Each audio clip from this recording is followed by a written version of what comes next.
Suddenly, in big American cities, the homeless seem to be everywhere, and that's not your imagination. On any given night, more than 500,000 people sleep outside in this country.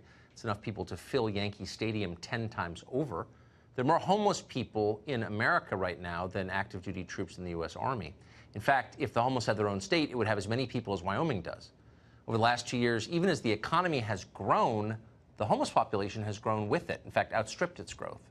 Who are these people, these hundreds of thousands of people, and how did they get there, and why, and what are we doing about it? What is this, anyway? Well, the West Coast is the epicenter of the problem, and we sent our producer, Charles Cougar, on an 8-day journey there to 7 cities in 3 states. What he found was what you'd expect, but it was still shocking. Heroin addicts living along freeways in Seattle, a college town desperately trying to clear its sidewalks so people could walk, RV dwellers living next to the richest people in the world, tent cities in one of the poorest places in California where housing costs are zero. Across the West, we found places in America that are almost third world in their decay and disorganization and the chaos. Often we found homelessness and rampant drug use in places you would never expect to see them. This is a complicated problem. There's no obvious solution, at least no obvious one solution. One explanation you hear is that it's a mental health problem. And people say the government contributed to the crisis when it started discharging patients from mental hospitals and shutting those hospitals in the 1960s. And there's truth in that. Clearly, it's a factor. But it doesn't explain everything. Government estimates that just about 25% of our homeless population is severely mentally ill. And that seemed about right. We were struck by how many of the homeless we talked to were not mentally ill. Many were totally coherent. Some of them were witty, even. Another explanation is that sky-high housing prices in places like California force families out of their homes. And that can be a factor, too. But it's not the overall answer to the question, what's going on? Because we found homelessness in places where the real estate market had collapsed, in places where apartment rentals go for just a few $100 a month, where working-class people can afford to live. So really, it's a question of drug addiction, alcoholism, financial problems, healthcare costs, housing costs, and family dissolution. They're all part of the cause of homelessness. In fact, in every story we listen to, at least some of those factors played a role. But it's still confusing exactly what's going on. So to find out, we began in San Francisco, one of the richest places on earth. San Francisco has more billionaires per capita than any city in the world. The reason? Well, nearby Silicon Valley. It's generated unprecedented wealth. There were several multi-billion-dollar IPOs this year alone. But beneath this wealth is extreme inequality. The city of San Francisco has thousands of homeless people living on the sidewalks. If you've been there recently, you know that that's true. The city has a flourishing drug scene. Some of neighborhoods have open-air heroin markets in broad daylight. Cops do nothing about them.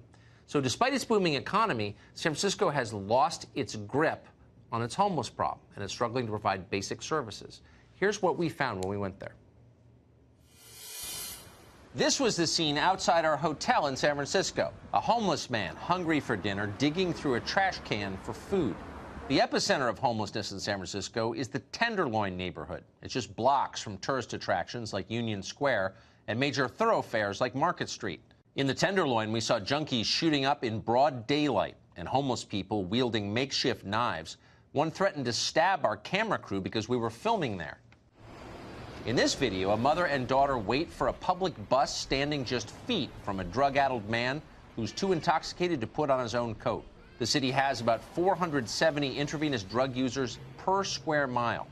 One reason so many homeless congregate in the area is a place called Glide Memorial Church. Like the city around it, Glide is political and post-Christian. Back in the 60s, it removed its crosses to be more welcoming. This man was out cold on a sidewalk just blocks from the church. Next to him, a partially eaten birthday cake, syringes that the city passes out, and water packets that help addicts cook heroin on the street. How does a city this rich get so dirty? One reason, San Francisco no longer enforces quality of life citations, like sleeping on the sidewalk or public urination.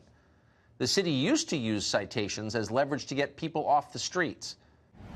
But in 2016, a liberal judge called Christopher Hite flushed all 64,000 outstanding warrants for quality of life crimes, every one, from 2011 to 2015. But it's not just quality of life crimes. San Francisco now finds it difficult to enforce any law. There he goes, he just broke in. Smash and grab car thefts are everywhere, a huge problem in San Francisco, but cops make arrests in fewer than 2% of them. Police stationed in the Tenderloin complain that it's impossible to get convictions against drug dealers, so they don't even try to enforce the law. One officer told the San Francisco Chronicle that the police now allow criminals to operate, even when cops know who they are and what they're up to. One consequence of not enforcing those laws, rampant drug abuse well beyond the Tenderloin. We videotaped this man shooting up heroin right in front of City Hall in broad daylight. Here's a picture of two people shooting up at Mission Dolores Park.